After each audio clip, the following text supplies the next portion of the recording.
Assalamualaikum warahmatullahi wabarakatuh. Allah subhanahu wa ta'ala berfirman dalam Al-Quran surat Ali Imran ayat 185. A'udzu billahi minasy syaithanir rajim. Kullu nafsin dha'iqatul maut wa innama tuwaffawna ujurakum yawmal qiyamah. Tiap-tiap yang berjiwa akan merasakan mati, dan sesungguhnya pada hari kiamat sajalah disempurnakan pahalamu.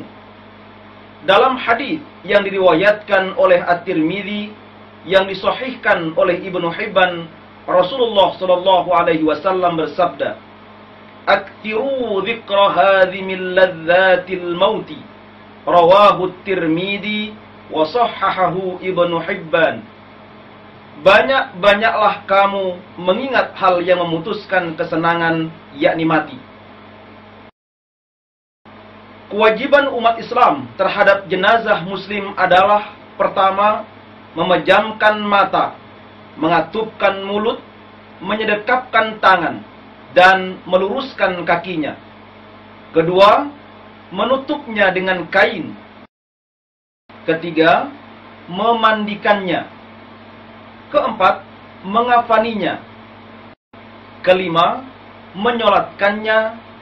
Dan keenam, menguburkannya. Pada peragaan ini akan ditampilkan tata cara memandikan, mengafani, dan menyolatkan jenazah yang insya Allah sesuai dengan tuntunan Rasulullah Sallallahu Alaihi Wasallam. Baiklah saudara, mari kita perhatikan dengan saksama lebih dahulu peragaan memandikan jenazah secara lengkap berikut ini. Siapkan tempat meletakkan jenazah.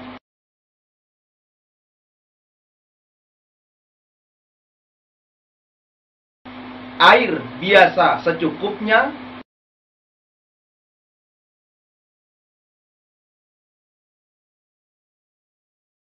Air yang dicampur daun bidara atau sabun.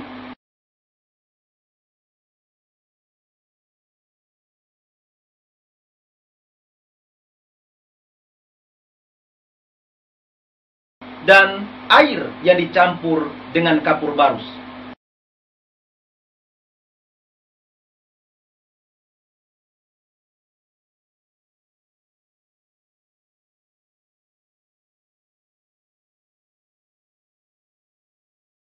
Letakkanlah jenazah di tempat yang disediakan.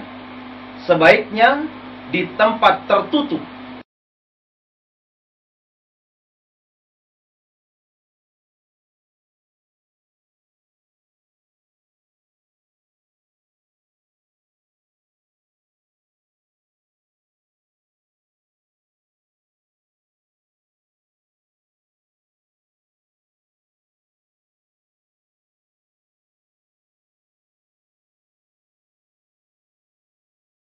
Kain penutup jenazah dilepas, sedangkan bagian kemaluan ditutup dengan kain atau lainnya.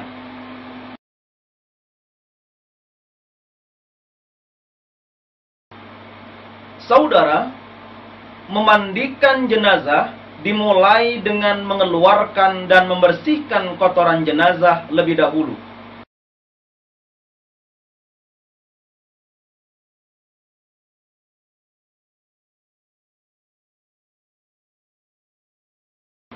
Mulailah dari anggota wudhu dan anggota kanannya. Hal ini berdasarkan hadis Nabi, "Ibda'na bima yaminiha wa mawadhi'il wudhu'i minha." Rawahul jamaah. Mulailah dengan anggotanya yang sebelah kanan dan tempat atau anggota wudhunya. Setelah itu, mandikanlah dengan bilangan gasal 3, 5 kali atau lebih dari itu dengan air biasa, air yang diberi daun bidara atau sabun, dan pada kali yang terakhir disiram dengan air yang diberi kapur barus.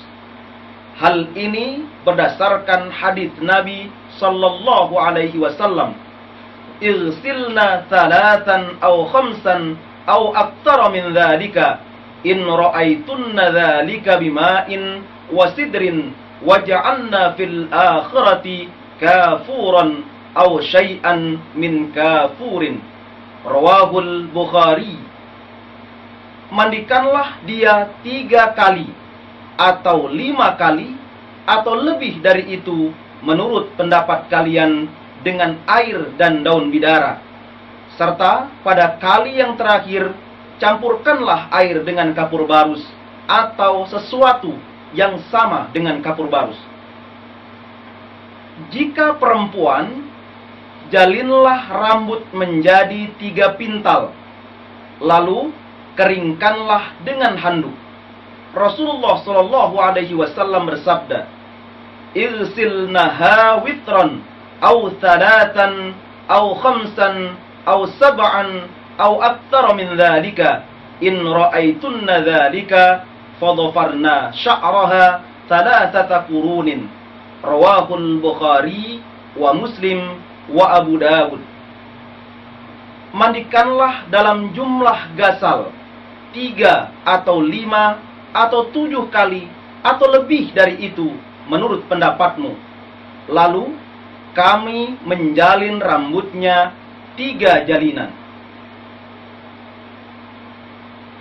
Hendaklah jenazah laki-laki dimandikan oleh orang laki-laki.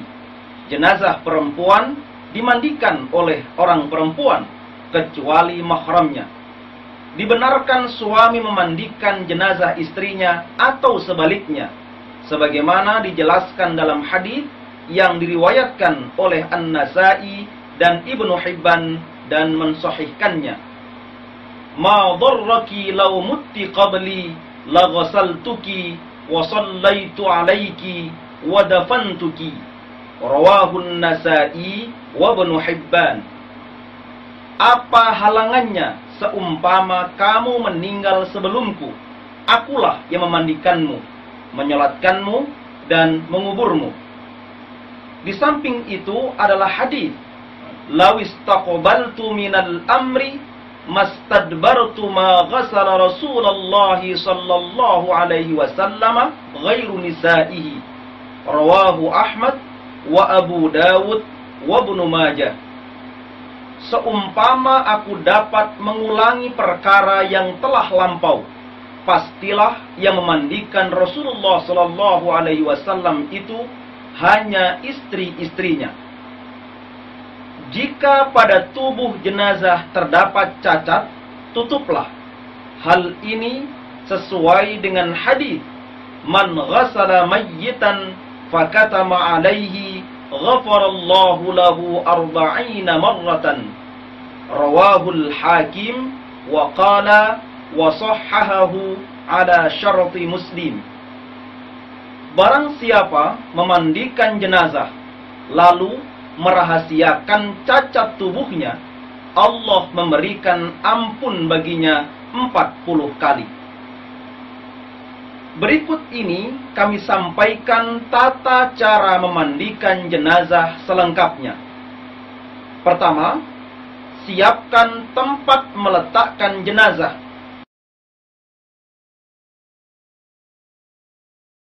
Air biasa secukupnya.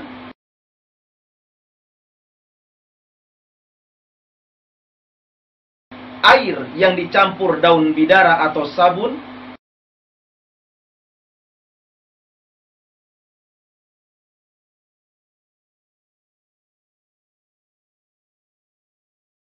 Dan air yang dicampur dengan kapur barus. Kedua, letakkanlah jenazah di tempat yang disediakan. Sebaiknya di tempat tertutup.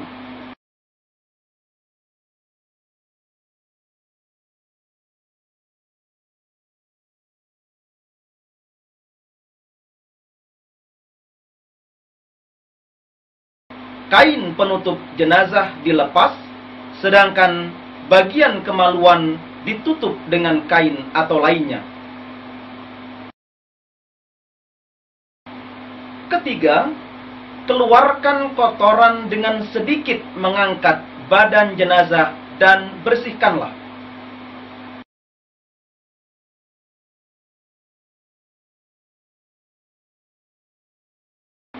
Keempat, mulailah dengan anggota wudhu dan anggota kanannya. Siramkan air satu arah dan dengan bilangan gasal 3 atau 5 kali atau lebih dari itu. Kelima, miringkan jenazah ke kiri, kemudian badan sebelah kanan dan punggungnya disiram.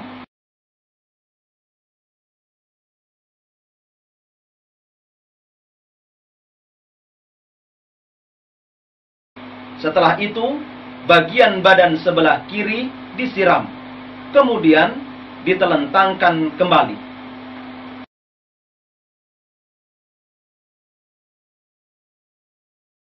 Setelah itu, siramlah jenazah dengan air yang diberi daun bidara atau sabun.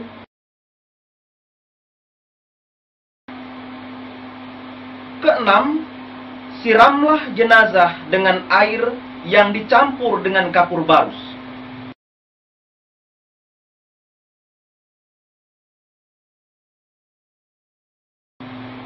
Ketujuh, keringkan dengan handuk.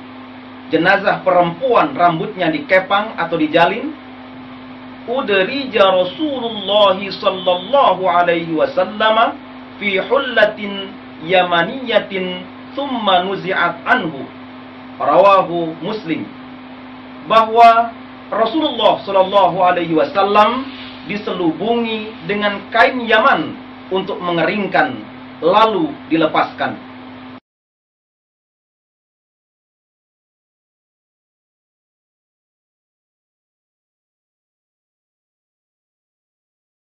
Lalu tutuplah dengan kain.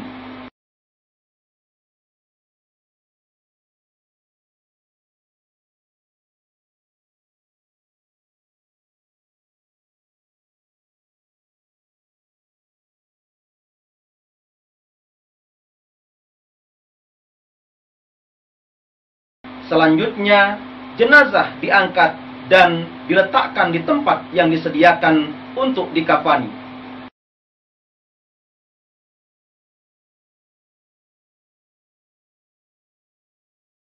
Saudara, setelah dimandikan, selanjutnya jenazah dikafani dengan baik.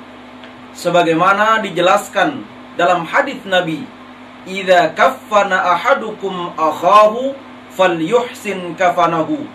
Rawahu Muslim. Apabila salah seorang di antara kamu mengafani jenazah saudaranya, hendaklah dibaikan kafannya. Adapun tata cara mengafani jenazah adalah sebagai berikut. Pertama, siapkan meja atau tempat untuk meletakkan jenazah. Kedua, letakkan 7 tali dari kain di atas meja secara berjajar dari kepala sampai kaki.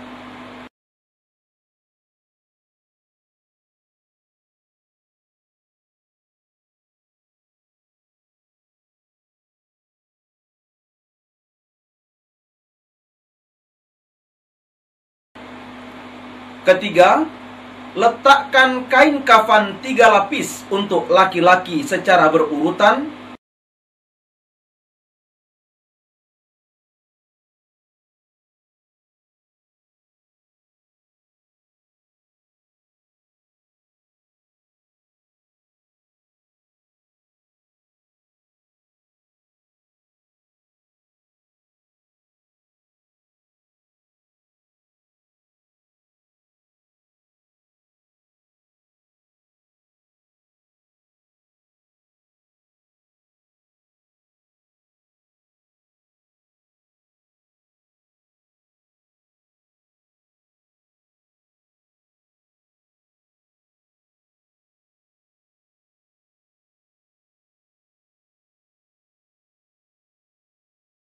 Sedangkan untuk perempuan 5 lapis termasuk basahan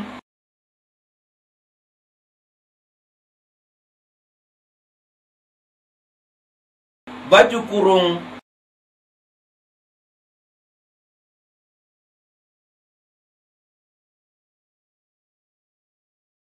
kerudung, lalu kain yang menutupi seluruh badannya.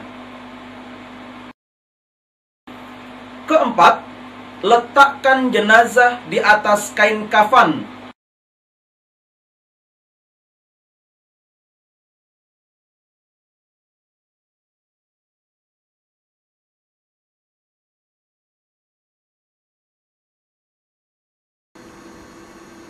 Dan lipatkan kain kafan tersebut dari sebelah kanan jenazah ke sebelah kiri.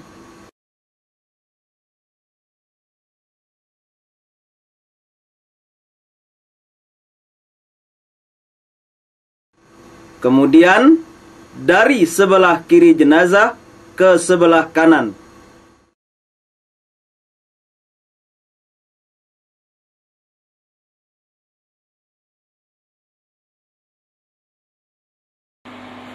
Kelima, setelah itu ikatkan tali dengan simpul pada kafan kiri badan jenazah.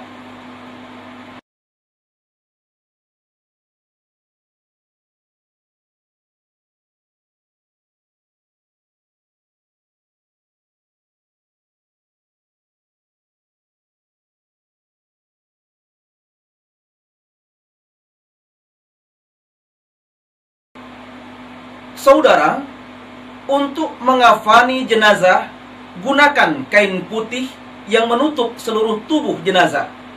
Hal ini sebagaimana dijelaskan dalam hadis Nabi yang diriwayatkan oleh At-Tirmidzi yang berbunyi, "Ilbasu min thiyabikumul bayadha fa innaha khairu thiyabikum wa kaffinu fiha mautakum." Rawahu Tirmidzi. Pakailah olehmu kain putihmu, karena sesungguhnya kain putih itu sebaik-baik kainmu, dan kafanilah jenazahmu dengan kain putih itu. Selanjutnya, jenazah diberi wangi-wangian, kecuali jenazah yang sedang berihram. Maka, janganlah kamu tutup kepalanya, dan jangan kamu beri wangi-wangian. Hal ini berdasarkan hadis Nabi an Ibni Abbasin qala bainama rajulun waqifun ma'a Rasulillahi sallallahu alaihi wasallam bi Arafata id waqa'a an rahilatihi fawaqasathu fadhukira dhalika lin-nabiy sallallahu alaihi wasallam faqala igsiluhu bima'in wasidrin wa kaffinuhu fi thawbayhi wa la tukhnituhu wa la tukhammiru ra'sahu fa inna Allaha yab'athuhu yawmal qiyamati mulabbiyan. Rawahul jamaah. Dari Ibnu Abbas, dia berkata, ketika seorang laki-laki sedang wukuf atau mengerjakan haji bersama-sama Rasulullah sallallahu alaihi wasallam di padang Arafah, tiba-tiba laki-laki itu terjatuh dari kendaraannya hingga meninggal. Maka kejadian itu diceritakan kepada Nabi sallallahu alaihi wasallam. Beliau berkata, mandikanlah dia dengan air dan daun bidara, dan kafanilah dia dengan 2 kain ikhramnya. Jangan kamu beri dia wangi-wangian, dan jangan tutup kepalanya. Maka sesungguhnya Allah akan membangkitkan dia nanti pada hari kiamat seperti keadaannya sewaktu berihram. Kafanilah jenazah laki-laki dalam 3 helai kain. Hal ini berdasarkan hadis Nabi an Aisyah kuffina Rasulullah sallallahu alaihi wasallam fi 3 athwabin bidin sahuliyatin min kursufin laisa fiha qamisun wala imamatun, muttafaqun alaih. Dari Aisyah, Rasulullah sallallahu alaihi wasallam dikafani dengan 3 lapis kain putih bersih yang terbuat dari kapas atau katun, tanpa memakai gamis dan surban. Untuk jenazah perempuan ada tambahan kain basahan, baju kurung,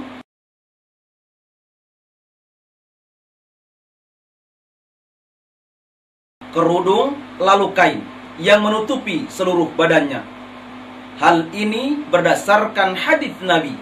An Laila binti Qanifin qalat, kuntu fi man ghasala Umma Kulthumin binta Rasulillah sallallahu alaihi wasallam 'inda wafatiha, wa kana awwalu ma a'tana Rasulullah sallallahu alaihi wasallam al-hiqa'a, thumma ad-dir'a, thumma al-khimara, thumma al-milhafata, thumma udrijat ba'da dhalika fi thawbil akhari.